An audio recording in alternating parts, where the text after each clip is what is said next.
líder cada vez melhor, um líder cada vez maior, não do ponto de vista da hierarquia, mas do ponto de vista da influência. O nosso propósito como plataforma é ofertar conteúdo para que você exerça a sua liderança eclesiástica, exerça a sua liderança no contexto da igreja, fazendo com que a sua igreja seja ampliada, tornando-se referência na oferta de serviços cristãos, na oferta de conteúdo cristão. Por isso que você tem a opção de entrar em nossa plataforma no influenciar.org.br, acompanhar os nossos cursos, que são todos gratuitos. A nossa intenção é que, de graça, você seja abençoado para que a bênção se multiplique e mais pessoas, pela graça, cresçam em Cristo Jesus.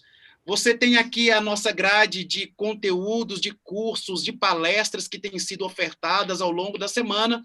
Nós temos aí, começando hoje, um curso voltado a líderes para o contexto da pandemia.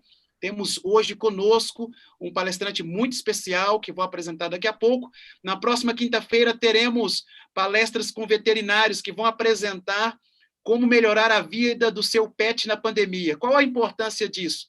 Nós sabemos que a relação homem e animal é essencial para a qualidade da vida de todos os que vivem dentro de uma casa.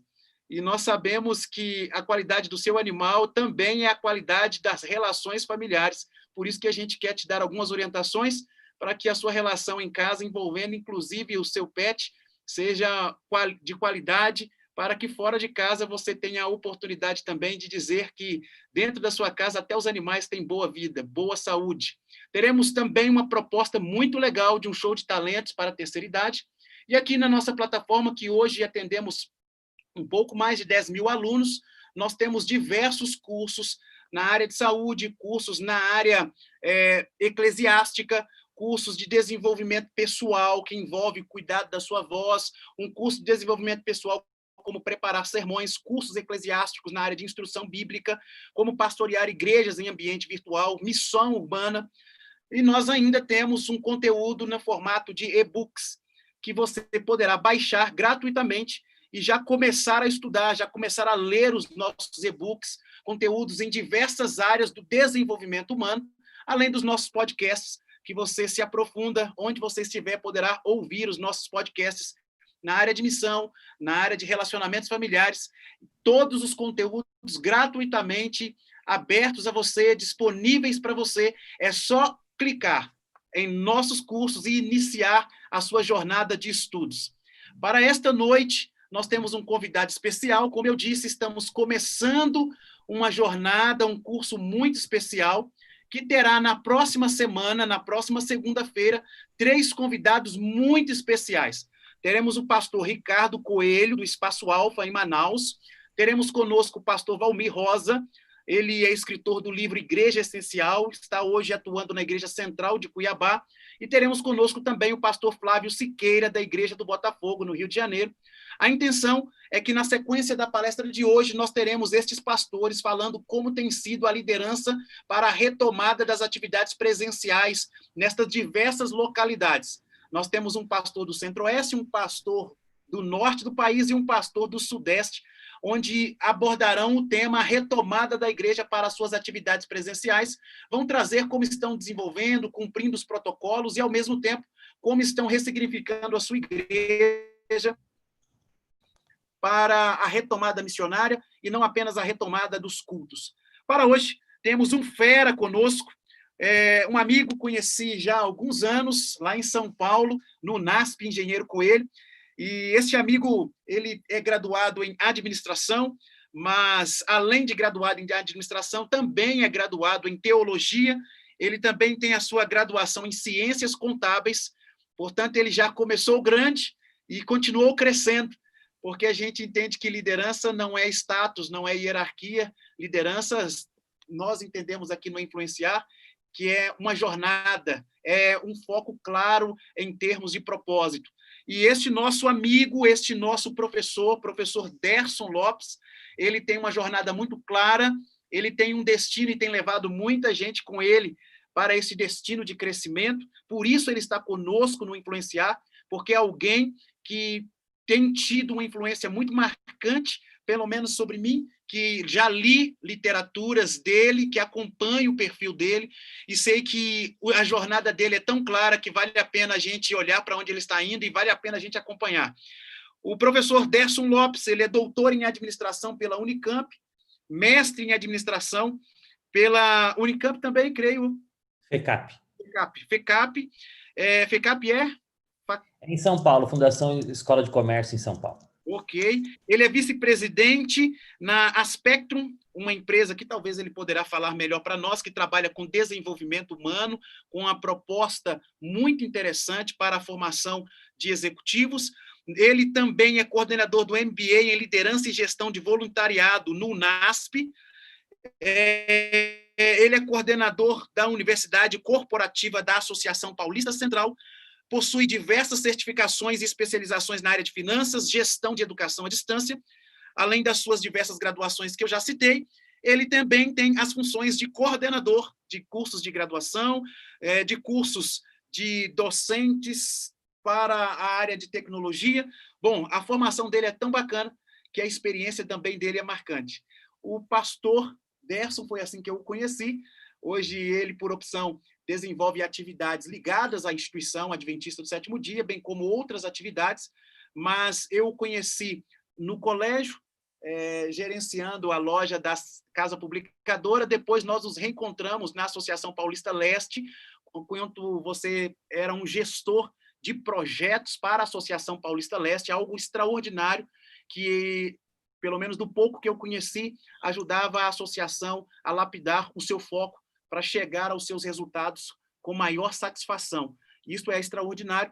E eu li o seu livro, Administração para a Igreja Missional, que eu curti demais, fez uma grande diferença no ministério que eu exerci, nas igrejas onde eu atuava. E eu gostaria, professor Derson, de perguntar para você, por que você acha importante, já nessa introdução, por que você acha importante nós usarmos os conceitos da administração no contexto da igreja para melhorarmos os nossos resultados e ampliarmos a relevância da igreja? Seja muito bem-vindo ao Influenciar. A partir desse momento, a partir desta pergunta, a palavra é contigo. Marcos, muito obrigado pelo convite, é muito bom estar aqui com vocês.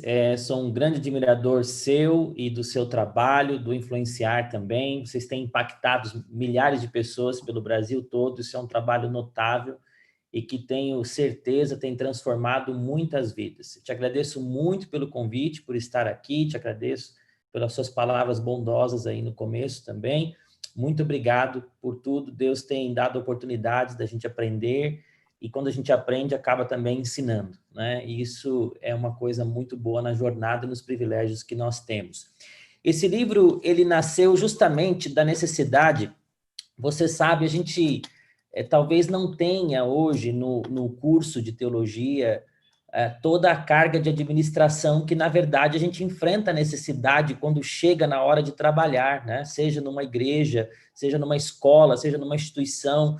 Nós precisamos administrar, né? A Bíblia é cheia de conceitos de administração e nós, quando estamos num posto de liderança, temos que administrar. Algumas pessoas, elas enxergam a administração como se ela fosse circunscrita ao meio organizacional. Mas, na verdade, a administração, ela está presente em qualquer lugar que tenha pessoas e tem um objetivo a ser alcançado. Então, esse livro, ele tem esse objetivo de ajudar líderes de igreja. É um livretinho, fininho, prático, mas ele se espalhou aí, mais de 15 mil cópias foram vendidas aí no Brasil, ele se esgotou ele físico, mas tem ele ainda na versão virtual, né? E tem sido uma forma de provocar o pensamento de alguns líderes sobre a importância de algumas bases da administração, como ter um bom planejamento, como aprender a organizar as atividades de uma igreja, ter metas claras que você queira alcançar com aquela comunidade, dirigir as pessoas de maneira adequada, avaliar os processos dentro da igreja, porque quando estamos dentro de uma instituição, estamos cumprindo o propósito que envolve Deus, né? E isso se torna mais importante até do que uma empresa comum. Tem um pensamento muito interessante da autora Ellen White, que ela diz assim, que aqueles que estão ligados às instituições especiais do Senhor devem saber que Ele espera resultados da sua vida. Então, na verdade, Deus, quando ele nos coloca em uma atividade, ele espera que algum resultado seja promovido, seja desenvolvido, e isso nós temos que trabalhar nessa direção para alcançar esses resultados. Então, eu creio que isso é fundamental para aqueles que exercem algum tipo de liderança. Tá? Maravilha, muito bom, muito legal mesmo. Então, a partir desse momento, nós queremos conversar um pouco sobre uma liderança que exerce um papel de transformação num contexto de pandemia que não foi planejado por nós, mas nós gostaríamos de saber como nos readaptar a todo esse contexto. Contigo a palavra, professor. Muito obrigado. Então, vamos falar um pouquinho sobre esse contexto que foi proposto aqui na plataforma com a liderança espiritual transformadora em tempos de crise, né, em tempos de pandemia.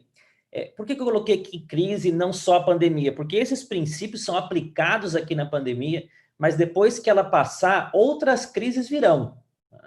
E nós temos que, como líderes, estar preparados para enfrentar esses diferentes contextos em diferentes épocas, né? Não é o foco desta palestra, mas como nós estamos falando do contexto da liderança espiritual, eu só coloquei aqui 4 fundamentos que definem a espiritualidade. É um tema muito amplo, muito discutido, bastante abstrato para algumas pessoas, mas pode ser que nós tenhamos pessoas assistindo de diferentes crenças que estão acompanhando nas redes sociais ou a plataforma que o Marcos dirige aqui. Então, pode ser que você não tenha toda a compreensão disso. Então, existem 4 fundamentos para se definir o que é espiritualidade. O primeiro é a transcendência. Então, a ligação com a crença de algo transcendente superior a si mesmo. Alguém que diz que tem espiritualidade precisa acreditar em algo maior que ele. Talvez a maioria de nós que estamos aqui nessa noite acreditamos em Deus. Talvez alguém que esteja aqui tenha outro tipo de crença. Mas a verdade é que a espiritualidade, ela pressupõe essa crença em alguém ou algo superior a mim. Segundo fundamento importante, a conexão. Então, alguém que defenda a ideia de espiritualidade, eles têm que estar conectado com pessoas que tenham a mesma crença e com a comunidade ao seu redor. A espiritualidade, ela nasce na individualidade, mas ela é vivida na comunidade. Não faz sentido eu dizer que desenvolvo espiritualidade se eu não estiver ligado a outras pessoas, nas quais eu me conecto. O terceiro elemento importante é a disciplina. Então, todo aquele que pratica espiritualidade, ele tem que desenvolver disciplinas espirituais que fortaleçam a sua relação com o transcendente. Então, nós que acreditamos em Deus, ou que somos cristãos, nós acreditamos em que tipos de práticas? A leitura da Bíblia, a oração, a comunhão, a frequência a uma igreja. Todas essas são disciplinas espirituais que me fortalecem. Essas disciplinas podem ser diferentes em diferentes crenças, mas elas pressupõem essa prática da espiritualidade. E o quarto elemento é a missão. Então, alguém que desenvolve espiritualidade, ele tem a consciência de seu papel na transformação de pessoas que estão ao seu redor. A pessoa que acredita e que desenvolve espiritualidade, ela compreende que ela tem um papel de ajudar outros a crescerem, a desenvolverem e a poder alcançar outros patamares também. Então, é importante a gente entender que liderança espiritual, ela tem que partir desses 4 elementos. Senão, eu não posso tratá-la como sendo uma liderança espiritual. Quando nós falamos de crise, precisamos entender que toda crise envolve mudança. A crise está relacionada com mudança. Quando você está vivendo um tempo de crise, está vivendo uma pandemia, nós precisamos nos adaptar. Porque se eu, como líder, não aprender a desenvolver o meu papel de maneira contextualizada, eu me torno irrelevante. O que isso quer dizer? Ou eu aprendo a me desenvolver neste novo cenário, ou simplesmente as pessoas não vão mais atender a minha liderança. Porque a liderança é um pacote de competências que pressupõe você estar influenciando outras pessoas, envolvendo outras pessoas, crescendo com outras pessoas. Você pode até liderar a si mesmo, mas não é a prática da liderança em si. A prática da liderança envolve esse papel de relevância na vida de outras pessoas. E aí eu queria apresentar para vocês esse pequeno framework sobre o processo da liderança transformadora em tempos de crise. Então, nós temos aqui 4 elementos fundamentais que devem ser utilizados por um líder quando ele precisa fazer uma transformação em tempos de crise. Eu posso aplicar isso em outros contextos da liderança? Posso. Mas o foco nosso aqui é a utilização deles neste momento. Eu preciso propor uma mudança, eu preciso causar uma transformação. Então, eu vou utilizar esses 4 elementos. Você nota que no centro estão as pessoas, por quê? Porque os primeiros 2 elementos, você se prepara com eles antes de entrar em contato com as pessoas. Os outros 2 elementos, você desenvolve junto com as pessoas. Hoje, no nosso encontro de hoje, eu vou tratar desses 2 primeiros elementos, e nós vamos ter um segundo encontro no dia 16, dia 17, acho que é na segunda-feira, né? Sem ser segunda que vem a outra. Então, nós vamos ter um segundo encontro e vamos tratar dos outros 2 elementos. Então, os 4 elementos são autoconsciência, empatia, credibilidade e mobilização. Hoje, vamos falar especificamente da autoconsciência e da empatia. Logicamente, nós temos aqui um tempo para a nossa discussão, é um tempo restrito, para aproveitar bem o seu tempo, é uma provocação na discussão desse assunto. Certamente existem outros desdobramentos que podem ser discutidos em outros momentos.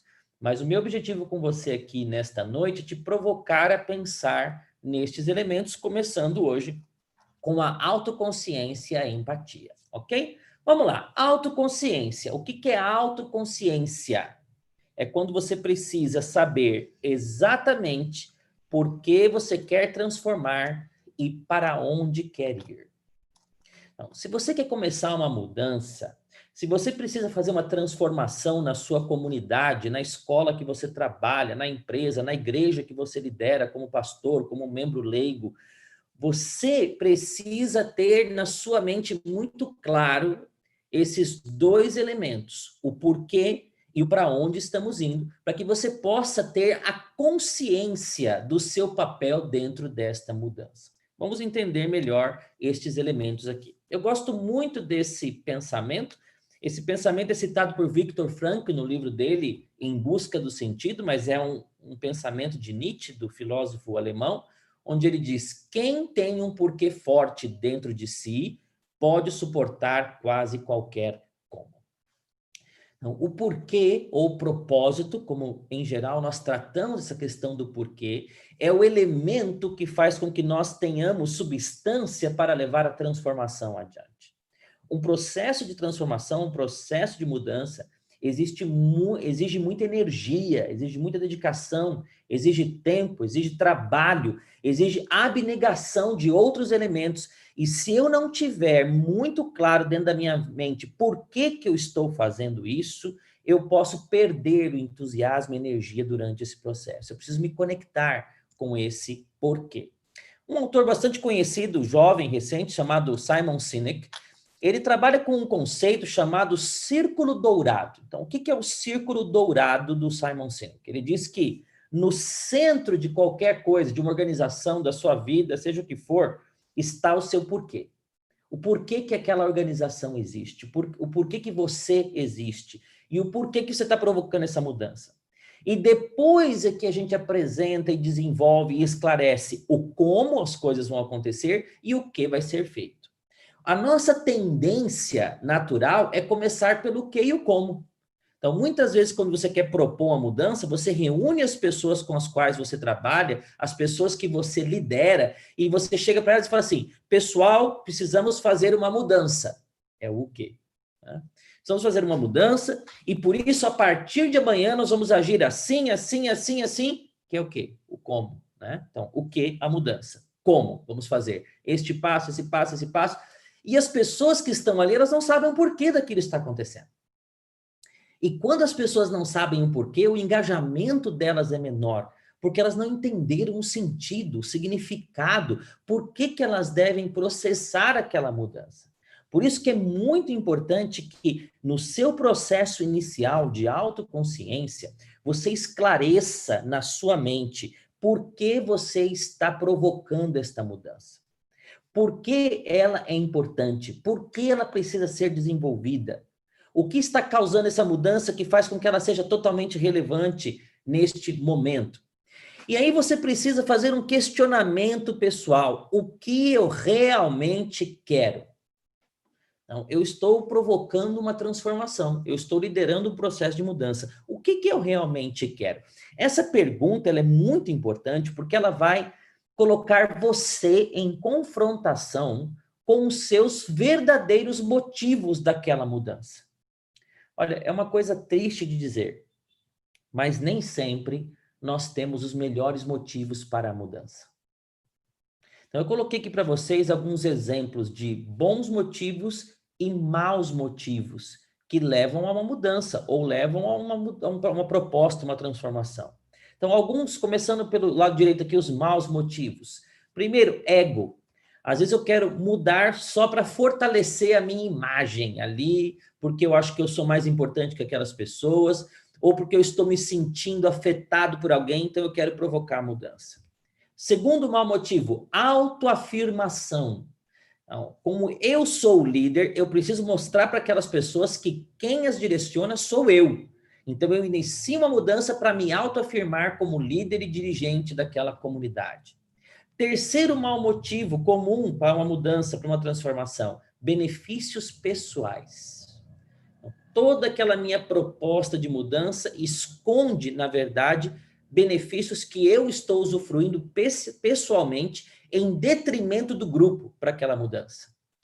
Mais um motivo, superioridade. Então, estar acima dos outros para dar a direção. Em alguns casos, olha só, perseguição. Às vezes eu quero perseguir alguém que está fazendo uma proposta que até é boa, mas como ele me afeta, ele faz sombra à minha liderança, então eu persigo essa pessoa, vou atrapalhar essa pessoa, faço uma transformação e para poder prejudicar, perseguir esta pessoa. Esses são os maus motivos para a mudança. Talvez você já tenha contemplado o processo de mudança que tinham maus motivos. Nem sempre eles são, aliás, na maioria das vezes eles não são declarados, mas eles são percebidos pelas pessoas que estão liderando. Por outro lado, nós temos bons motivos para mudar, para transformar, ajudar as pessoas, ser mais relevante. Ou seja, se o contexto mudou, a crise trouxe mudança, nós precisamos mudar para quê? Para que agora a nossa posição continue relevante diante das pessoas, porque aquilo que nós fazíamos antes, hoje não é mais importante para elas. É um exemplo muito claro nesse momento da pandemia. Quantas igrejas se reinventaram criando programas na internet? Por quê? Porque aquele programa presencial que ela fazia, nesse momento, se tornou totalmente irrelevante, porque ele não pode acontecer. Você não pode reunir as pessoas num lugar fechado, numa aglomeração. Então, se você não se reinventasse e criasse essas possibilidades, você se tornaria completamente irrelevante na vida das pessoas. Então, para ser mais relevante ou até para manter a sua relevância, a transformação é importante. E outro motivo, bom motivo, alcançar resultados positivos. Pode ser que analisando a sua comunidade, analisando o grupo que você lidera, a sua equipe, a igreja que você frequenta, a sua classe lá da escola sabatina, você percebe que os resultados não são bons. Né? E a gente não tem que ter medo de falar de resultados, porque Deus coloca a gente para alcançar resultados naquilo que estamos fazendo. Ele tem um propósito naquilo que nós colocamos. Então, esse é um bom motivo. Antes de iniciar qualquer mudança, eu deveria achar o meu porquê e me perguntar isso. O que eu realmente quero? Será que essa minha mudança está começando por bons motivos ou será que ela está começando por maus motivos? Se você perceber que não tem bons motivos, das duas, uma. Ou essa transformação tem que ser cancelada, esquece a mudança, ou você precisa reprogramar os seus motivos para provocar a mudança. Mesmo porque as suas ações são moldadas por esses motivos quando você interage com as pessoas. E o segundo elemento, então, por quê? E o segundo, para onde vamos? Né? É preciso ter um foco claro na transformação que vai ser provocada e do resultado final esperado. Então, ok, nós vamos iniciar um processo de mudança. Por quê? Por isso, por isso, por isso. Esse é o motivo. Ótimo, sabemos o porquê. Agora, o que vai acontecer quando acabar esse processo de mudança? Onde nós chegaremos nesse final? Que tipo de cenário será construído? Que tipo de identidade nova será projetada? Que tipo de novos resultados serão alcançados? Porque isso vai nos dar clareza sobre os procedimentos que precisamos seguir para essa mudança. Então, aqui, o que fazer? Se eu quero exercer a minha autoconsciência, o que eu preciso fazer? Primeira coisa, escreva. Escreva o seu porquê e o seu foco da mudança, releia várias vezes e confronte consigo mesmo. Faça para você a pergunta, o que eu realmente quero?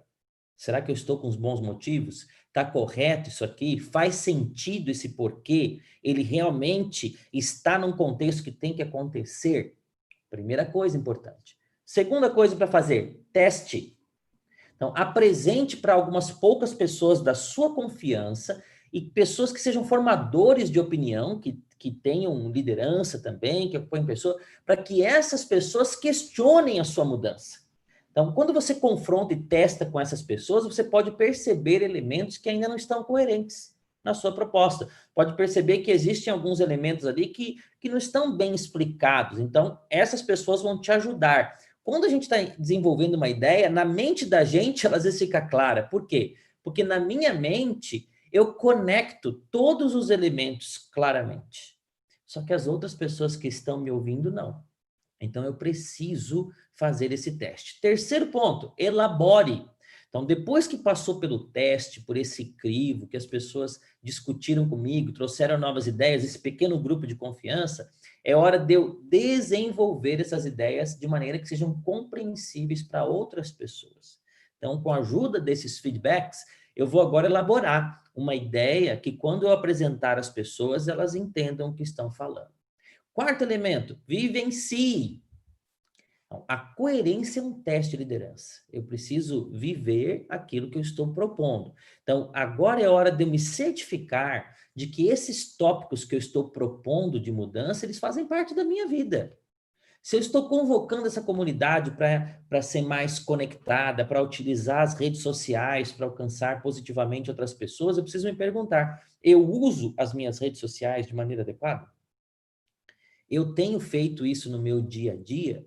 Se eu estou provocando as pessoas para que elas tenham uma maior conexão espiritual, eu tenho que me perguntar, eu tenho essa conexão espiritual? Eu vivo? Né? Porque as pessoas elas vão perceber se há coerência na sua proposta. Quinto elemento, visualize. Então, embora você tenha construído tudo, escrito, agora é hora de você visualizar aquele cenário do final. Então, imagine como é que vai ser o novo cenário, como que nós seremos após a mudança, que tipo de resultados vão alcançar, que isso vai fortalecer os seus objetivos. E, finalmente, contextualize. Então, analise cuidadosamente as pessoas que vão ser impactadas e mobilizadas pela sua proposta de transformação e contextualize as suas ideias para esse público. Lembra uma coisa comigo, que não adianta eu querer falar português com alguém que fala inglês. Ele não vai me entender. Né? Às vezes, eu já viajei com alguns colegas. Uma vez eu fui fazer um projeto na África com alguns colegas, né? E aí tinha pessoas que não falavam português, embora nós estávamos em Moçambique, e a maioria falava português, mas alguns falavam alguns dialetos locais. E quando a gente ia encontrar com algumas dessas pessoas, de nossos colegas, ele começava a falar mais alto e pausado, né? Então ele falava assim, eu quero água. E aí um outro colega que era brincalhão falou assim, cara, ele não entende a sua língua, não é que ele é surdo, né? Então, não adianta você querer comunicar uma língua com uma pessoa que não fala a sua língua. Aqui é a mesma coisa. Não adianta você transmitir uma ideia de um jeito que as pessoas que vão receber a ideia ou vão ter que praticar a ideia, elas não entendam. Então, a contextualização é fazer com que essa ideia esteja apresentada de uma maneira que seja compreensível a quem vai praticar e ser impactado por ela. Ok? Então, depois eu creio que o pastor Marcos vai conduzir aí algumas perguntas. Se você tiver, pode trazer aí para a gente esclarecer sobre esse tópico. Vamos, então, avançar. Para fechar esse bloco aqui da autoconsciência, pessoas com autoconsciência clara impactam vidas. Então, só as pessoas que sabem exatamente por que elas estão liderando e para onde elas estão liderando, que transformação, porque essa transformação está sendo feita e para onde ela está indo, é que são capazes de impactar outras pessoas. Segundo elemento, então, da liderança transformadora é a empatia. Né? O que é empatia? Eu gosto dessa definição de empatia. Colocar-se no lugar do outro, dentro da história do outro. Por que que a empatia está aqui como um passo tão fundamental de uma mudança, de uma transformação? Olha só, as mudanças são dolorosas, especialmente em tempos de crise. Por que que as mudanças são dolorosas? Porque mudanças causam rompimentos, dores, aprendizados, desconforto. Você vai tirar a pessoa de uma situação que ela está acostumada a praticar para ela ir para uma situação que ela nunca praticou antes. Às vezes para ideias que ela até tenha receio, que ela não acredite, que ela não confie, que ela não entenda. Então, ao mobilizar essa pessoa de um processo que para ela é natural, para entrar num outro processo que para ela é estranho, você vai provocar essa pessoa e vai causar dor nessa pessoa. E quando essa mudança é exigida num de crise, essa dor é maior ainda. Quando você está liderando pessoas numa comunidade religiosa, você sabe que essas pessoas estão ali, muitas delas perderam o emprego, algumas pessoas perderam pessoas queridas, algumas enfrentaram a doença. Algumas estão enfrentando problemas econômicos, estão com seu negócio falindo, estão com filhos sem ir para a escola, estão trabalhando em casa sem estrutura. E aí você ainda chega para elas e quer provocar uma mudança dentro do contexto da igreja que elas frequentam, é muita coisa. Então, se você não aprender a fazer isso com muita empatia, o seu fracasso vai ser certo. E essas pessoas vão se fechar para você. Tá? É importante que você entenda que as pessoas, olha só, enfrentam as mudanças de maneiras diferentes.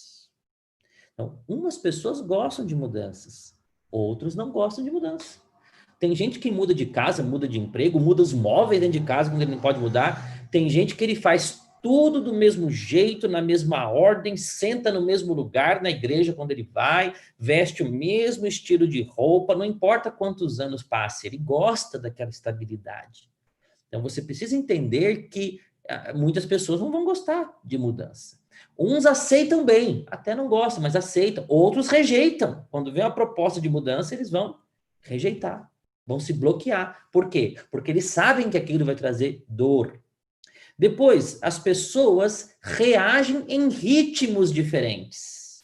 Então, algumas pessoas são ágeis. Você propõe a mudança, ele fala, vamos lá, quero fazer, me ensina, me coloca. Outros vão ser mais lentos. Espera aí, será que isso aí está certo? Será que esse líder não está muito moderninho? Será que essa ideia dele tem apoio? Será que a associação lá sabe do que ele está fazendo? Natural. Uns pensam rápido, você explicou, já entendeu. Outros têm que processar mais. Não entendem na primeira, não entendem na segunda, não entendem na terceira. Você vai ter que explicar o seu processo de mudança. E entenda que as pessoas não são iguais a você. Olha que coisa interessante. Nós temos a tendência de nos cercar de pessoas parecidas. Por quê? Porque é mais fácil de trocar as ideias. Ou, erroneamente, nós pensamos que as pessoas são parecidas conosco. Então, você olha para aquelas pessoas, esse pessoal é igual a mim, eles vão fazer assim, vão fazer assim. Mas você pode ter essa interpretação. A pessoa pode não ser igual a você. O que vai implicar em você entendê-la melhor.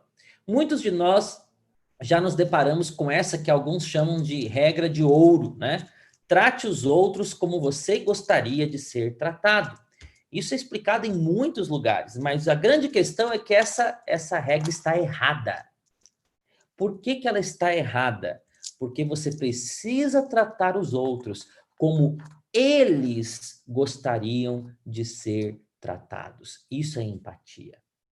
Não é porque você funciona bem sob pressão que as pessoas que você lidera também funcionam bem sob pressão.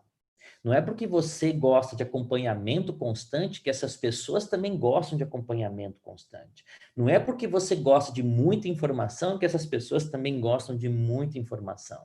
Então, se eu quiser ser um líder empático e que tenha processo de mudança, que seja capaz de levar as pessoas a uma mudança, eu preciso tratar essas pessoas como eles gostariam de ser tratados e não como eu gostaria de ser tratado, porque essas pessoas são diferentes de mim. O que fazer, então, para desenvolver essa empatia? Primeira coisa importante, misture-se. Você nunca vai ser empático se você não estiver no meio dessas pessoas que você quer mudar. Né? Então, esteja no meio delas. Certifique-se que você passou tempo suficiente junto delas, perto delas, sinta o cheiro delas, coma com elas, interaja com elas. Porque, na verdade, quando você está perto dessas pessoas, é que você vai perceber como elas são, como elas vivem, o que elas pensam, para que você possa provocar a mudança. Segunda coisa, conheça. Conheça as pessoas profundamente, saiba as suas histórias, ouça as histórias dela, tente entender as suas realidades, veja onde que elas trabalham, que profissão que elas têm, como que eram as famílias delas, porque tudo isso vai determinar qual é o comportamento que essa pessoa vai ter para poder ouvir as suas propostas de mudança. Se ela é mais resistente ou mais aberta, toda a história dela vai contar isso. Próximo item, aprofunde-se. Então, procure se colocar no lugar de cada pessoa e dentro de cada história. Veja, algumas pessoas dizem assim, empatia é se colocar no lugar do outro. Isso é só metade da empatia. Empatia é colocar-se no lugar do outro dentro da história do outro. Porque às vezes eu, dentro daquela situação, teria um comportamento, dado a minha história, diferente daquela pessoa dentro daquela situação. Então, você precisa se imaginar dentro desse processo de mudança que você está propondo, sendo aquela pessoa, na história dela, para ver como que ela vai reagir. Olha aqui o próximo item. Compadeça-se. Isso aqui é muito forte. Tem um texto da Bíblia que eu gosto bastante, quando, antes da multiplicação dos pães, em Marcos 8, que a Bíblia diz assim, que Jesus, olhando para aquelas pessoas, teve compaixão deles, porque eram como ovelhas que não têm pastor. Então, a compaixão faz parte da empatia, né? Porque compaixão é sentir junto a dor do outro. Olha só, tenha compaixão pelas dores das pessoas. Compreenda que mesmo coisas aparentemente simples para você podem ser difíceis para os outros. Então, não é porque você enfrenta com facilidade, de repente, um problema de saúde, que as outras pessoas vão enfrentar com facilidade um problema de saúde. Não é porque você enfrenta com facilidade um processo de mudança profissional que os outros vão enfrentar igual. Então, você precisa ter compaixão para ser empático. E o último passo da empatia é a adaptação. Então, adapte. Volte lá para o seu porquê, volte lá para aquele foco da transformação, para aquele resultado que você quer e adapte a realidade das pessoas alterando o que for preciso.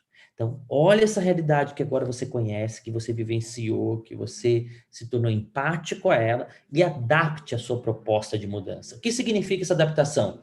Talvez ela vai levar mais tempo do que você gostaria, talvez ela vai ter mais passos do que você gostaria, talvez ela vai ser mais trabalhosa do que você gostaria, mas eu te garanto que um processo de transformação que tem empatia vai ser muito mais eficaz do que você poderia imaginar.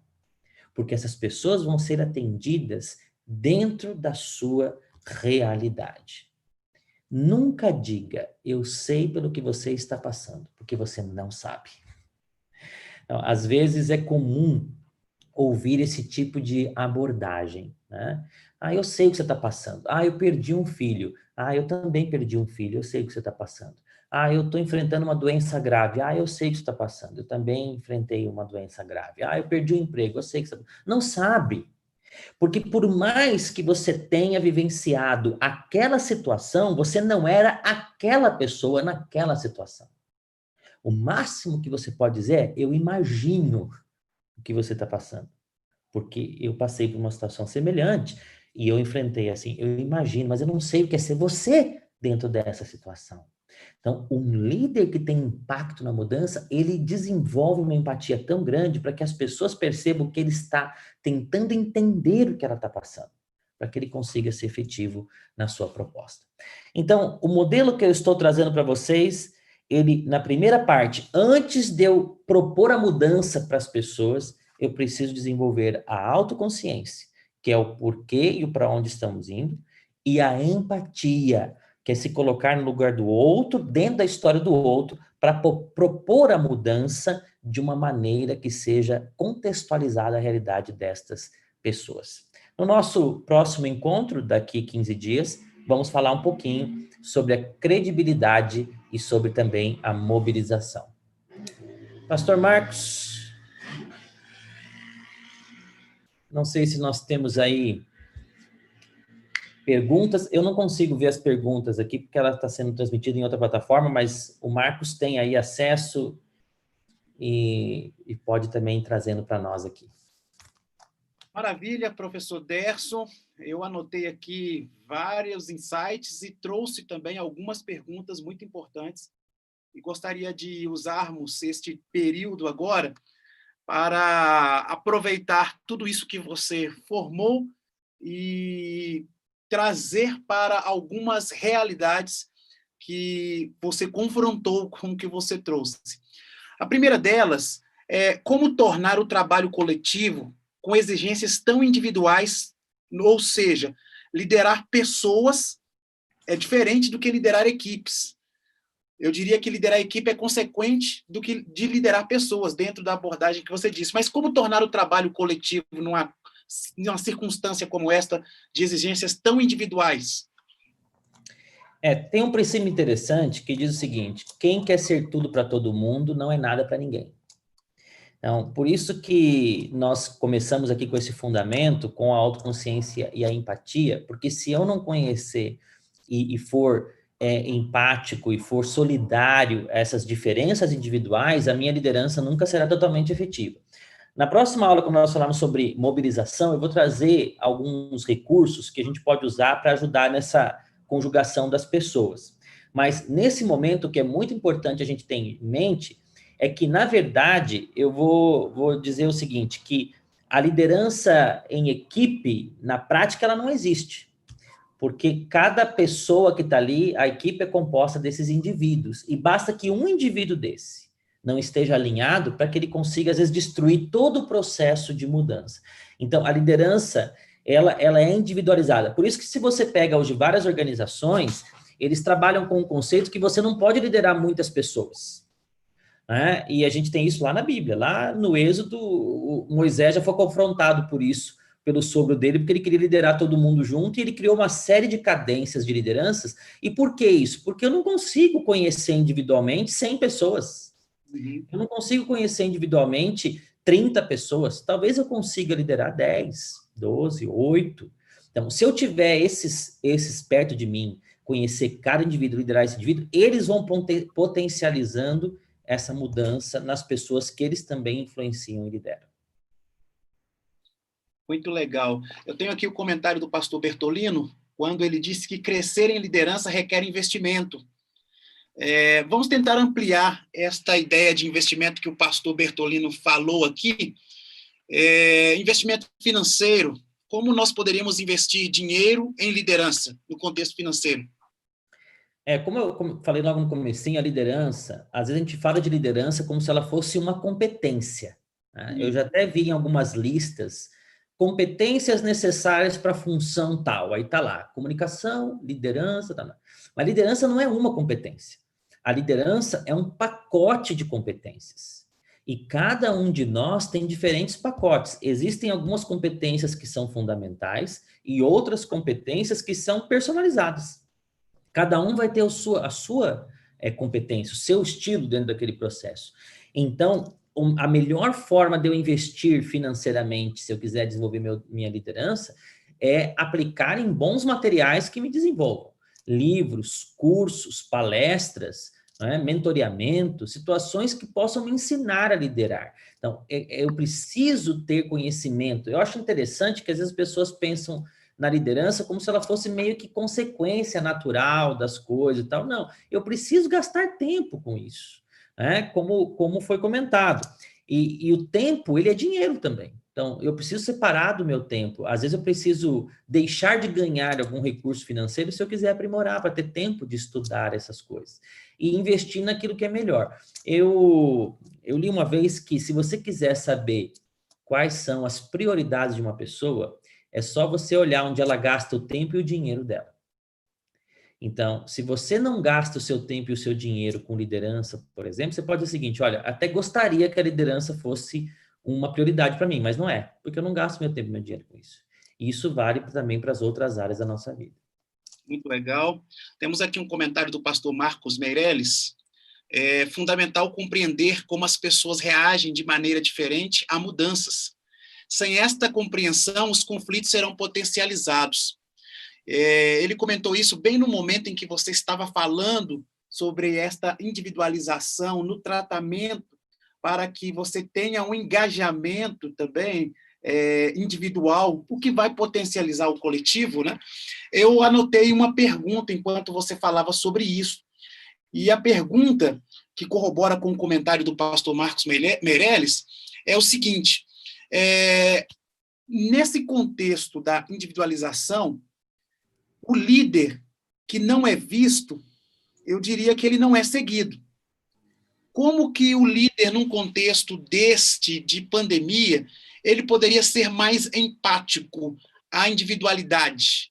Como que ele poderia impactar e engajar o seu grupo eclesiástico para um movimento coletivo, sendo que está todo mundo forçado a uma individualização e, ao mesmo tempo, está sendo forçado a uma intimidação, ou sendo intimidado? Excelente pergunta. Não existe liderança de escritório, porque a liderança envolve as pessoas. E você disse uma frase muito verdadeira: quem não é visto não influencia, não vai impactar as pessoas. Então, eu preciso buscar vivenciar junto com essas pessoas o que elas estão enfrentando. Obviamente, nós estamos passando por esse contexto do isolamento, mas a gente tem visto diversas pessoas que... Eu tenho acompanhado algumas pessoas, alguns colegas que se tornaram até mais presentes nesse momento do que em outros.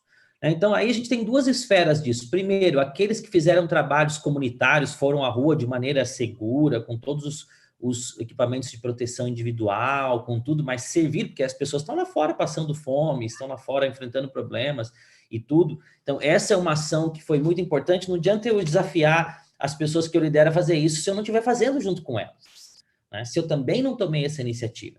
E, por outro lado, nós temos hoje toda essa facilidade tecnológica, né? Então, eu conheço pastores, líderes religiosos que realizaram cultos, realizaram classes bíblicas, realizaram estudos bíblicos, fizeram aconselhamento familiar, conversaram e oraram com pessoas que perderam o seu emprego, que perderam entes queridos. Eu acompanhei um caso de uma associação dentro do estado de São Paulo, em que o pastor fez um funeral via Zoom, porque não podia ter as pessoas lá devido ao Covid, e a pessoa conectou lá no Zoom e ele fez a cerimônia ali com outras pessoas participando via Zoom, confortaram ali a pessoa enlutada. Então, eu acredito muito naquele pensamento que diz assim: quem quer dá um jeito, quem não quer dá uma desculpa, né? Então, quando a gente percebe uma situação dessa, aqueles que querem fazer alguma coisa, eles inventam os meios para que eles possam estar próximos das pessoas e impactá-las de maneira adequada. Muito legal, muito legal. Eu gosto muito desta fala de que a gente tem que dar um jeito. E eu penso que num contexto como este, onde ninguém planejou, dar um jeito sair à frente de outros que estão arrumando desculpas. Dar um jeito é estar à frente quando isto amenizar ou quando finalizar-se. Quem deu um jeito estará bem à frente, liderando e dando treinamento, como dar jeito no meio de uma pandemia.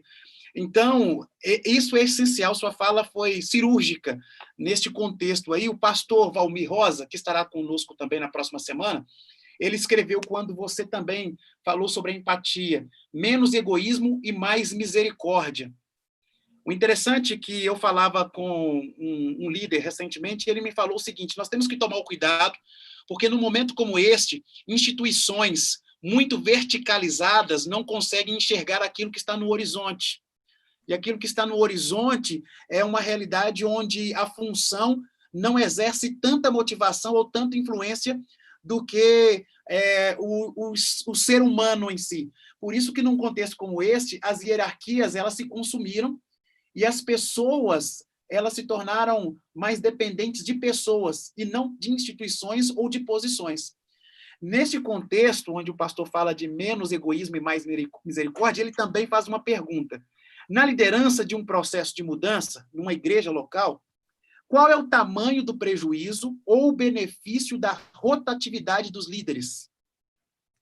A pergunta é muito boa e a sua frase é muito boa, e eu vou dar continuidade no seu pensamento, talvez com uma afirmação que pode soar um pouco polêmica para algumas pessoas, mas eu acredito fortemente nisso. Não há espaço para organizações verticalizadas no momento que nós estamos vivendo da sociedade. Não é só da pandemia. A mudança toda que nós estamos acontecendo. Então, nessa outra organização que eu tenho a oportunidade de trabalhar, eu tive a chance de treinar grandes executivos de um grande banco brasileiro. E um banco muito verticalizado, né? E esse banco, por que ele tem promovido essas sessões de treinamento? Porque ele percebeu que se ele não mudar a maneira dele de liderar, ele vai perder não só os clientes, como as pessoas que trabalham para ele. Então, nós precisamos entender que aquela estrutura onde quem está lá em cima dá as ideias e aquilo vem descendo, isso não funciona no modelo que nós estamos vivendo hoje. Talvez ele sobreviva porque existem ainda pessoas antigas que financiem este modelo e elas vão financiar mais algum tempo, mas a pergunta é por quanto tempo? Então, o modelo que nós precisamos ter agora é um modelo onde a liderança seja compartilhada. Então, a pergunta do colega é muito pertinente, mas eu vou até a um passo a mais do que ele está dizendo. Eu acho que a ideia é não só a rotatividade, mas o compartilhamento de lideranças. Então, nós deveríamos questionar, será que algumas pessoas em determinados postos deveriam mesmo ter tanto poder de decisão? Ou será que esse poder de decisão deveria estar compartilhado? Quem conhece de verdade a comunidade? O cara que está sentado num escritório lá, não sei quantos quilômetros de distância, ou aquele que está no meio daquelas pessoas convivendo, trabalhando? Quem sabe o que aquelas pessoas precisam? Então, eu sinceramente não acredito na eficácia de um programa que venha de uma linha vertical de pessoas que criaram ele a milhares de quilômetros de distância, de repente, e fale assim, agora esse mês nós vamos dar essa ênfase. Mas quem disse que na região onde eu estou, essa é a ênfase que nós estamos carentes? Você que está lá, naquela realidade, com aquelas pessoas, convivendo com elas, que sabe o que aquelas pessoas precisam. Então, se esse modelo não se for compartilhado e as pessoas que estão de verdade no front têm um poder de decisão, autonomia para ser relevantes, o que vai acontecer é que toda a organização vai se tornar totalmente irrelevante. A tal ponto de ela começar a ficar insustentável no decorrer do tempo. Muito legal. Quando eu ouço falar sobre esse aspecto da rotatividade, eu penso, creio que você com certeza conhece melhor do que eu esse contexto, que as organizações trabalham muito com a gestão de talentos. Encontrar um bom profissional que compactua com a missão da instituição, da empresa, é uma raridade. Quando se encontra, trata-se esse profissional com uma preciosidade. No contexto da igreja, como nós não temos esta relação comercial de troca, para mim é uma relação apenas de propósitos consensuais, a gente se encontra para continuar a jornada, né? E nesse contexto, todos têm que ser vistos como talentosos. E enxergar talento nas pessoas passa pela quebra de uma visão preconceituosa que envolve a seguinte ideia: olha, esse aqui não tem um curso superior, ele não tem condições de exercer influência. Esse aqui não tem recursos financeiros, ele não tem condições de decidir sobre o crescimento. Então, quando a gente tem a visão da sociedade secular e traz para o contexto da sociedade espiritual, a gente corre o risco de tratar de forma secular aquilo que é espiritual, e aí a rotatividade passa a ser uma forma de eu alcançar objetivos, propósitos, metas, que fora do contexto da igreja talvez seriam alcançadas, mas dentro do contexto da igreja, a gente percebe que há as limitações. Por isso que eu vejo a rotatividade como falta de um contexto de desenvolvimento de pessoas dentro da igreja. Por isso que você tem que trocá-las o tempo inteiro, porque você não as formou, você não as preparou para serem cristãs, então elas não estarão preparadas minimamente para serem líderes. Quando você falou aí, eu achei muito interessante, eu faria a seguinte pergunta: não é apenas se o líder, aquela pessoa está no lugar certo da liderança, é se aquele posto ele precisa existir. Porque quando a gente olha para a ressignificação da sociedade, a gente percebe que se você não ofertar frase sua no início da sua fala, você precisa dar às pessoas o que elas querem, e não o que você precisa, o que você acredita que elas precisam. Então, nesse sentido, a liderança da igreja tem que ser a necessidade da igreja, e não eu diria assim, não a praxe da igreja, não a história necessariamente da igreja. Então, nessa perspectiva de ressignificação, a gente precisa repensar se as pessoas querem a liderança que eu votei, a liderança, o cargo que eu tenho ali exposto no mural de igreja e assim por diante. Mas você ia comentar alguma coisa aí. É que, pensando dentro do contexto de igreja local e de voluntários, né? Você lê o livro, sabe? Eu defendo nesse livro, inclusive, que nós não deveríamos ter prazo de validade para as pessoas, porque o dom não tem prazo de validade. Então, o que pressupõe alguém que está no ministério? Então, o ministro, ele se dá a partir da conjugação de duas coisas. O ministério, ele surge quando existe o ministro e a necessidade. E eu sei que alguém está atuando no dom correto dele quando ele sabe o que ele está fazendo, ele gosta do que ele está fazendo e ele tem resultados naquilo que ele está fazendo. Então, uma pessoa que sabe o que está fazendo, gosta do que faz, produz resultados e está exercendo um ministério que tem necessidade, essa pessoa só deveria sair daquela função se ela quiser. Então, no livro, inclusive, defendo que alguém deveria ser trocado de uma função na igreja só em duas situações: quando ele não quer mais ou quando ele não tem resultados. Porque se ele não tem resultados, é um sinal de que ele não está no ministério correto, porque o ministério correto, ele frutifica, né? Então, se ele não está frutificando, ele deveria ser realocado, ou se ele não quer mais. Agora, essa ideia de ter um prazo de validade para cada ministério, ela, na verdade, é até antibíblica, se a gente pensar nisso no contexto dos dons. Muito interessante, muito legal. Agora estão surgindo várias perguntas aqui. A liderança compartilhada é uma bênção e um modelo eficiente mais ainda. Temos mais ainda líderes que tendem a ser autocráticos. Aqui, deixa eu entender. Ele está falando sobre a liderança compartilhada, que é uma bênção. Todavia, existem líderes autocráticos. Como que a gente poderia definir o que seria um líder autocrático no contexto de uma igreja e o que seria o melhor uso da liderança compartilhada? O líder autocrático, por que esse estilo de liderança é tão atraente, vamos dizer assim, né? Porque ele dá resultado no curto prazo. Então, quando eu chego lá e falo assim, pessoal, é o seguinte, é para lá que vocês vão, você faz isso, você faz isso, você faz aquilo. Então, num primeiro momento, as pessoas podem respeitar a minha autoridade imposta, porque eu cheguei e estou assumindo aquela função, seja hierarquicamente, seja por eleição. Então, aquelas pessoas acabam fazendo, mas elas não vão fazer isso porque elas acreditam, vou dizer, porque eu estou mandando. E quanto tempo isso vai durar? Então, eu até consigo alguns resultados, mas no curto prazo, depois aquele modelo se esgota. Então, a liderança autocrática, ela teve o seu espaço em algum momento, talvez, não que tenha sido boa, mas ela tinha algum espaço. Só que as pessoas hoje questionam esse modelo. Por quê? Porque elas querem compartilhar das decisões. Então, a liderança compartilhada não é democracia. É muito importante a gente falar disso.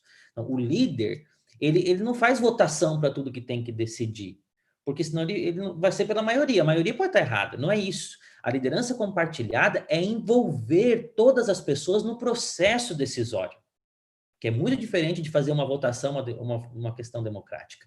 É dotar essas pessoas de habilidades, é trazer elementos para a discussão e juntos decidirmos o que será feito. Então, nós sabemos a direção, sabemos para onde vai. Por quê? Porque as pessoas conhecem.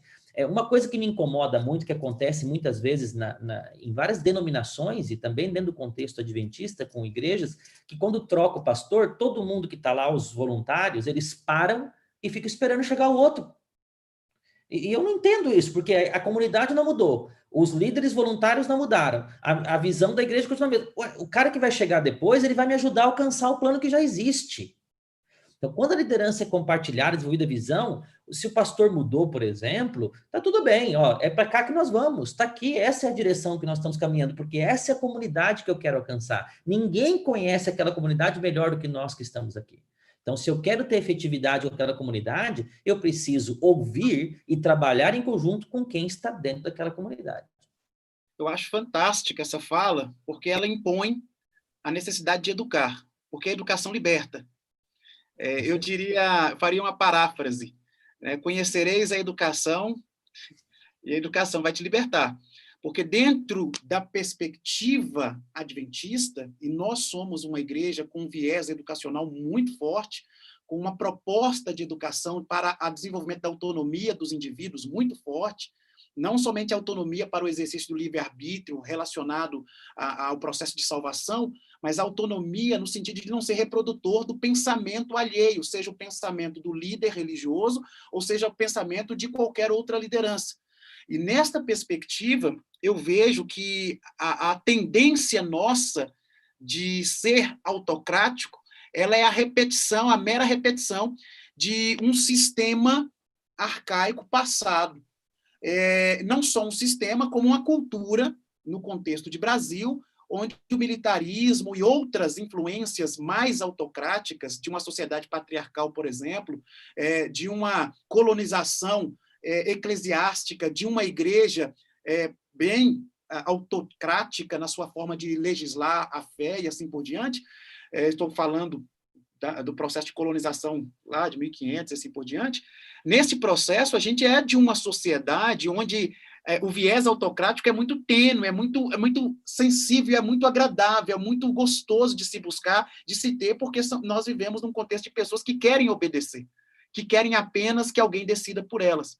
Agora, o preço da educação, para mim, ele é compatível com o sabor da satisfação quando você vê um líder ou crentes assumirem a decisão sabendo onde eles têm que ir, porque alguém permitiu que eles fossem.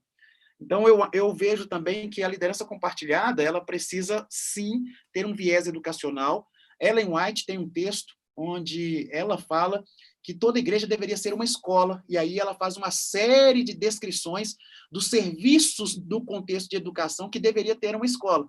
Ou seja, se nós formos melhor educados, e se nós, como líderes, melhor educarmos, nós vamos ter uma geração de pessoas pensantes, e uma geração de pessoas pensantes são líderes de si mesmas, e assim nós teremos um fenômeno fantástico de uma igreja que caminha para além da sua liderança institucional, e o que nos tornaria menos reféns da verticalização e nos tornaria muito mais, eu diria assim, transformadores da realidade. Uma outra pergunta que eu faço aqui, pastor, é a seguinte. Alguém comentou assim, olha só, a temática é pertinente, faz-nos pensar como manter uma liderança eficaz na igreja local por um longo tempo. Dando continuidade no seu pensamento, a gente precisa lembrar que educar é muito diferente de treinar. Uhum. Então, eu diria que muitas igrejas nossas, elas são muito eficazes em treinar, mas elas não educam. Então, treinar é você pegar um determinado procedimento e ensiná-lo à exaustão para que a pessoa repita aquilo. Isso é um treinamento, né? Isso é próximo do adestramento. Agora, educar é ensinar a pessoa a pensar com sua própria visão crítica e ela construir os métodos. Então, tem um pensamento interessante do Steve Jobs que ele diz o seguinte: você contrata as melhores pessoas para elas falarem para você o que você tem que fazer e não para você falar para elas o que elas têm que fazer. Fantástico. Então, não faz sentido eu agregar as melhores pessoas e falar, gente, que bom que vocês estão aqui, vocês são os melhores. Agora tá aqui, ó, sigam esse procedimento. Tá? Eu estou ignorando. Então, se eu quiser ter uma liderança de longo prazo dentro do contexto de voluntariado, por exemplo, o voluntário, a pessoa que está ali doando o tempo dela para aquilo, ela tem que acreditar no que ela está construindo, ela tem que se sentir relevante no que ela está construindo e ela tem que ter autonomia no que ela está fazendo. Porque se ela não sentir que o papel dela é relevante, que ela tem voz, que ela tem decisão, que ela pensa, que ela questiona, que ela pode discordar, para que ela vai continuar fazendo aquilo? Ela vai fazer o seguinte, pega outro, porque qualquer um vai ter que repetir esse mesmo procedimento mesmo. Você não precisa de mim aqui. Então, quando eu educo pessoas e doto essas pessoas, porque não tem ninguém melhor do que a pessoa que tem o dom para aquilo e que encontrou o ministério do que ela mesma, para me ajudar a encontrar o melhor caminho para exercer aquilo ali. Aí essa pessoa vai ficar 20 anos fazendo aquilo, porque ela sente que está cumprindo o propósito dela. Isso é extraordinário. Eu penso que nós temos que liderar os nossos líderes diante dessa sua fala. E uma das formas de liderar o líder é trazendo a ele mais soluções do que problemas.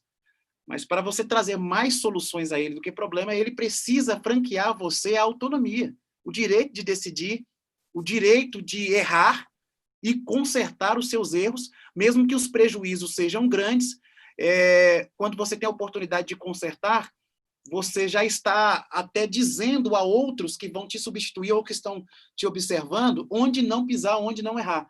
Às vezes, quando alguém erra, nós preferimos trocar. Talvez por isso a rotatividade, porque a gente está dentro de um viés, de uma visão autocrática, e dentro de uma visão autocrática a gente precisa trocar as peças, porque senão nós não alcançamos os nossos resultados. E aí, de novo, aquela sua fala no início, Nós queremos que as pessoas façam aquilo que a gente quer ter como resultado para a gente, e não aquilo que é como resultado para elas. E aí a gente sai um pouco, eu penso, do viés de uma comunidade cristã, onde todas as pessoas precisam estar envolvidas com propósitos macros, mas com propósitos pessoais, que são os propósitos de todos. Às vezes o seu é o meu, e aí a gente se encontra nisso. Às vezes o seu é diferente do meu, mas a gente está indo para a mesma direção, para o mesmo foco, servindo ao mesmo Deus.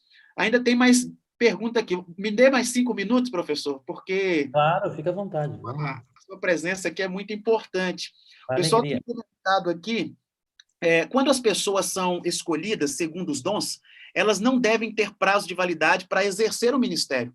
Concordo plenamente no Ministério de Dons e não no modelo de departamentos.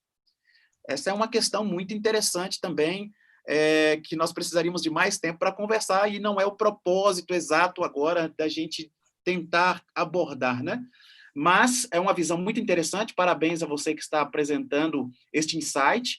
Nós temos aqui uma outra fala muito interessante, o Sérgio Ferreira diz o seguinte: gostaria de ouvir sobre a mudança da liderança ou funções com o propósito de oxigenação, ou seja, a troca de dons e talentos com o propósito compensador entre os mesmos. Pergunta muito interessante. Sim, é muito boa. Mas eu acredito muito naquilo que eu disse antes, que a mudança do líder dentro do contexto local, ele se dá numa daquelas duas situações, ou quando os resultados dele estão abaixo, ou quando ele não quer mais. Porque a oxigenação não necessariamente ocorre pela mudança de quem está liderando. A própria pessoa que está liderando pode se oxigenar, ela pode desenvolver. Então, quando você tem... Agora, veja, a proposta que eu trago no livro, por exemplo, é de uma avaliação conjunta, que envolve toda a igreja, e não um grupo pequeno de pessoas, né? Porque senão essa avaliação pode ser enviesada. Agora, eu não vejo razão para, se tem uma pessoa que está exercendo um ministério, as pessoas estão se sentindo beneficiadas por ela, todos os objetivos daquele ministério estão sendo alcançados, a pessoa está feliz exercendo aquilo, outras pessoas estão felizes, trocar só para trocar, né? Vamos trocar porque está na hora de trocar. Eu não consigo ver propósito nisso. Agora, se os resultados estão ruins, ela não está feliz, ou outra pessoa não está feliz, ou não está acontecendo, aí chegou a hora de trocar. Então, às vezes a pessoa não quer, e eu preciso orientar ela. Por isso que a avaliação coletiva é muito positiva. Então, o processo que eu apresento no livro, que inclusive eu testei dentro de uma igreja, foi, a gente tinha avaliação, 2 avaliações no ano. Você tem a primeira avaliação, as pessoas ficaram com avaliação baixa, elas não saem, elas vão ter suporte de alguém que é o líder delas, vão ser trabalhadas por mais 6 meses. Vamos trabalhar, vamos ensinar, vamos orar, vamos conhecer, vamos educar. Passou mais 6 meses, continua baixo, opa, tá errado, não é aquele lugar. Porque para ser um ministro, para estar exercendo o dom, eu gosto, eu sei, eu tenho resultado. Então vamos achar um outro lugar para essa pessoa servir, e vai existir esse lugar. Agora, está funcionando, está indo bem, todo mundo está feliz, está alcançando o resultado? Vamos continuar. Essa pessoa mesmo pode oxigenar a liderança dela. Na realidade, uma pessoa feliz com o que está fazendo, além de ela fazer mais e melhor, vai dar a outras pessoas que estão em outras áreas, outros ministérios, a oportunidade de gostarem do que estão fazendo e fazerem mais do que estão fazendo. E aí eu diria que é o complemento, né? Esta questão. Às vezes, o que eu sinto no contexto de oxigenação é quando as pessoas que têm o mesmo dom, elas não conseguem trabalhar juntas. Aí, nesse sentido, entra o que alguém já citou aí, o egoísmo, entra aí o individualismo. Aí a gente já tem que questionar se é um dom espiritual ou se é apenas uma questão individual que a pessoa se avalia como sendo boa o suficiente ou melhor do que a outra. Mas nesse caso, a avaliação coletiva vai apontar isso. Exatamente. Então, por isso que a avaliação coletiva é tão importante. Quando alguém está exercendo, ele pode até estar contente, mas nós vamos confrontar com o resultado. Peraí, as pessoas que são beneficiadas por isso, elas estão felizes? Elas estão sendo atendidas? Não, não estão, porque ele não está com os propósitos corretos lá dentro, né? Então, isso aponta, isso grita lá da comunidade quando isso acontece. Outra coisa que a gente tem que lembrar é que, às vezes, a nossa preocupação é porque a gente se limita a uma lista que a gente recebe para poder cumprir. Então, os dons dos ministérios não estão numa lista. Existem muito mais que a gente não imagina. Tem igreja, tem ministério de motoqueiro, de prisão, culinária, e coisas que não estão na lista. Assim como tem itens que estão na lista que talvez a minha comunidade não precise.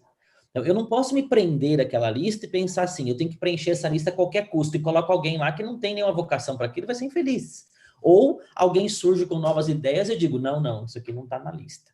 É o que alguém comentou aí sobre a questão de departamentalização.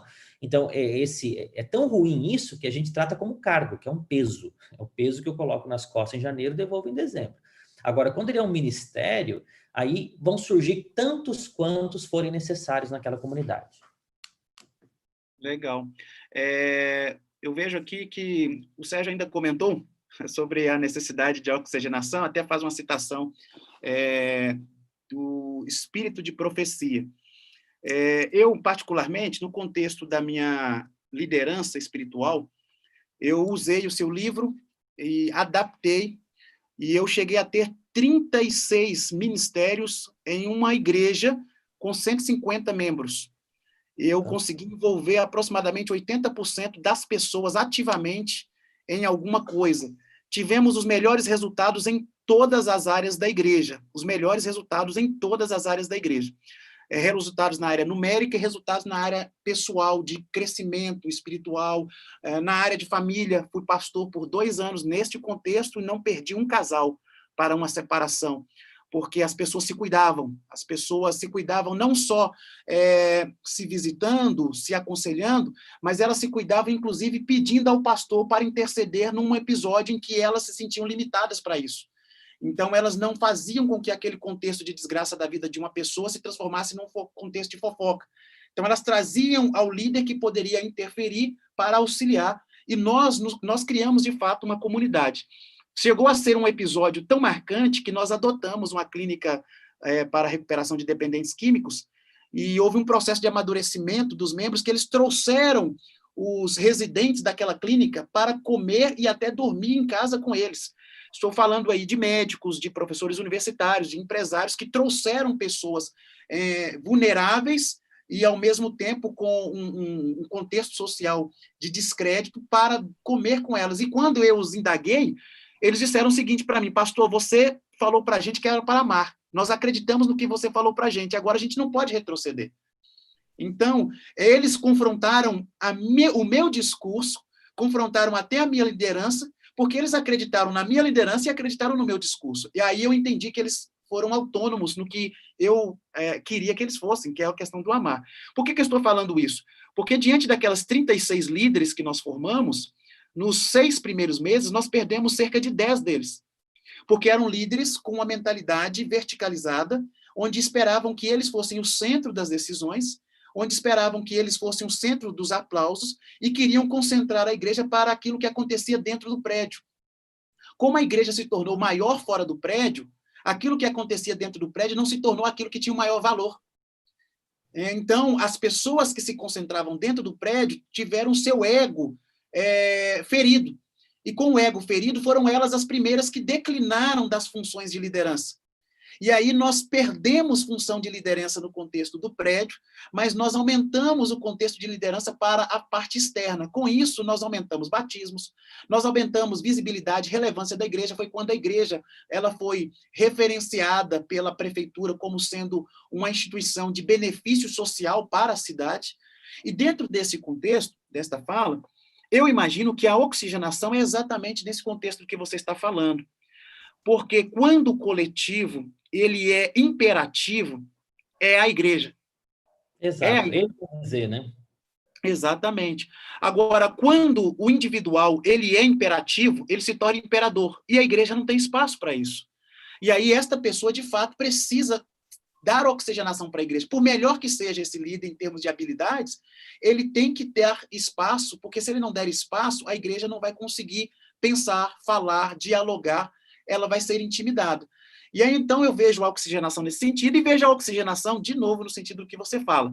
De repente, é um líder, um ancião, por exemplo, que está na função há 5, 10 anos, e ele quer uma oxigenação no sentido de um outro líder que também tem competências para assumir e continuar liderando a igreja para os bons resultados, ele pode ser substituído com base no discipulado, mas esse líder não vai sair da liderança, porque o verdadeiro líder, ele continua aconselhando, ele continua influenciando. Então, eu acho que a oxigenação ela é necessária quando, de fato, aquele líder não é o líder da coletividade. Agora, quando ele é da coletividade, por mais que ele deixe a função, ele não deixa de ser líder. Liderança não é função. Liderança na igreja não é eleição. A liderança na igreja, para mim, eu vejo muito mais hoje como compartilhamento de autoridade. E, ao mesmo tempo, eu vejo a liderança na igreja hoje como o sacerdócio de todos os crentes. Então, é todo mundo liderando todo mundo. Esse é o princípio da igreja, todo mundo liderando todo mundo e para todo mundo. Última pergunta, professor, que eu acho muito importante. Vamos aqui. Temos que ter cuidado com a liderança de cargo, pois ofuscamos a liderança situacional, não dando ouvidos à competência e dons. Eu acho que a conversa está muito boa, professor, está potencializando muita coisa. O professor Derson vai voltar no dia 17 de agosto, e ele vai trazer para a gente temas que vão ser continuados em relação a esse de hoje. Então, nós teremos um tempinho bacana para a gente dialogar, para a gente conversar um pouco mais. Já podem retornar no dia 17, trazer as suas perguntas. Antes de eu fazer a última pergunta para o professor Derson, eu quero apresentar de novo a vocês o que nós teremos na semana que vem. Nós teremos o pastor Flávio Siqueira, da Igreja do Botafogo, no Rio de Janeiro. É a maior igreja adventista do Rio de Janeiro. E ele vai nos trazer a percepção e a realidade deles no contexto da retomada para as atividades presenciais. Teremos também conosco o pastor Valmir Rosa, da Igreja Central de Cuiabá, escritor do livro Igreja Essencial, e ele vai trazer também na realidade deles lá em Cuiabá como está sendo essa retomada, como está sendo esse retorno, e teremos conosco o pastor Ricardo Coelho, do Espaço Alfa. É uma igreja com uma proposta bem diferenciada, é uma igreja com a proposta de estabelecer uma relevância com base nos 8 remédios naturais. O pastor Ricardo, eles ainda não retornaram aos cultos presenciais, mas ele vai nos trazer aquilo que eles estão administrando e planejando para esta retomada do presencial, sem deixar o virtual, que é apenas um canal de conexões reais. A gente está num momento híbrido, esse é o novo normal para a igreja, onde vamos funcionar no contexto virtual e no contexto presencial, e é sobre isso que esses pastores vão falar para a gente. Professor Derson, para a gente finalizar, diante de tudo que foi perguntado, de tudo que foi discutido, de tudo que foi falado, nos apresente a sua visão, a sua percepção de como a gente liderar esta igreja para esse viés que você trouxe da coletividade, num contexto desta pandemia.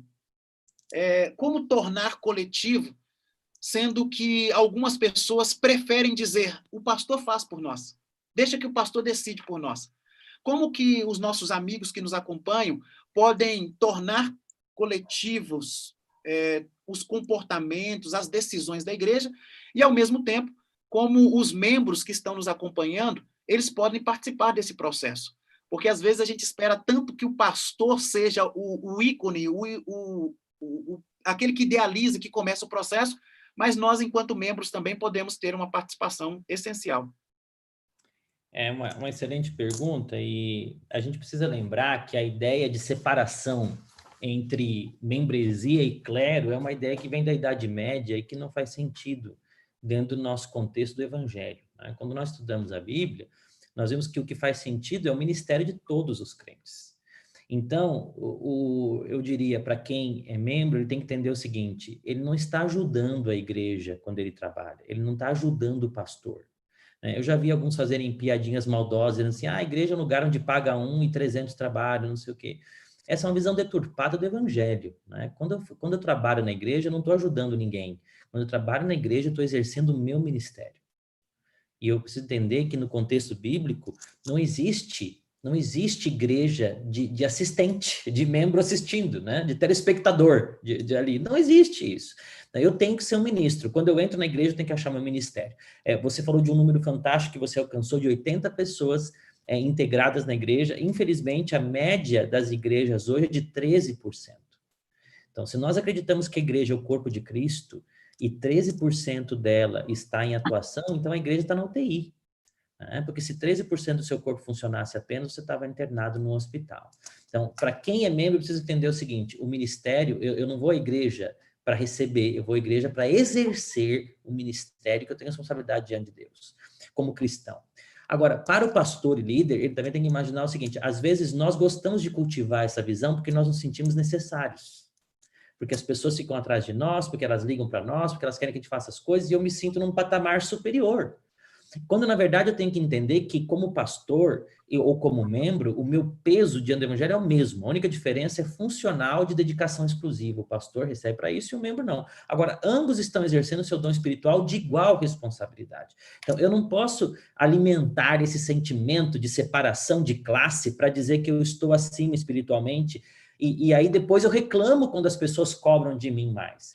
Então, se eu dotar, educar os membros, empoderar os membros e me tornar o mentor, e uma coisa que a gente tem que guardar na cabeça, o pastor não é o presidente da igreja, o pastor é o mentor da igreja. Às vezes a gente pega essa estrutura que a gente tem hierárquica e implanta na igreja. Você tem o presidente do campo, da união, da divisão, o presidente da igreja quem é? O pastor. Não, o pastor não é o presidente da igreja, o pastor é o mentor da igreja. E onde cada um exerce o seu dom espiritual e ele contribui também com os seus dons.